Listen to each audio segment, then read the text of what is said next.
Hello dears. അപ്പൊ നമ്മുടെ ജാനകിയുടെയും അബിയുടെയും വീട്ടിലെ ജാനകിയും അബിയും നമ്മുടെ സക്കീർ ബായും കൂടെ നമ്മുടെ രാധാമണി അമ്മയുടെ ആ ഒരു ഓർമ്മ വീണ്ടെടുക്കാൻ വേണ്ടിയുള്ള ഒരു ശ്രമത്തിലാട്ടോ. അപ്പൊ അതിനുവേണ്ടി നമ്മുടെ മേരി അമ്മയെ, ഓർഫനേജിൽ ഉണ്ടായിരുന്ന ആ ഒരു മേരി അമ്മയെ കൊണ്ടുവരുന്നുണ്ട്. അപ്പൊ നമ്മുടെ മേരി അമ്മ നമ്മുടെ രാധാമണിയോട് പറയുന്നുണ്ട്, അത്ര പെട്ടെന്ന് എങ്ങനെയാ രാധാമണി ഇനി ഇതൊക്കെ മറക്കാൻ സാധിക്കുന്നത്?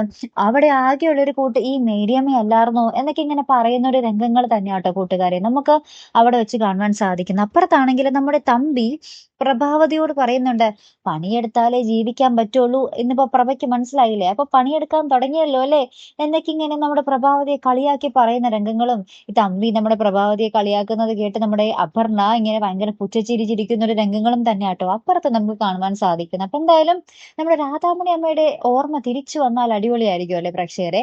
എന്തായാലും അങ്ങനത്തെ കുറച്ച് മുഹൂർത്തങ്ങൾ തന്നെ ആവട്ടെ നമ്മുടെ ജാനകിയുടെയും അബിയുടെയും വീട്ടിൽ വരാൻ പോകുന്നത് അല്ലെ. എന്തായാലും കാത്തിരുന്ന് തന്നെ കാണാം. നമുക്ക് അടുത്തൊരു വീഡിയോ വരുന്നത് വരയ്ക്കും ഗുഡ് ബൈ.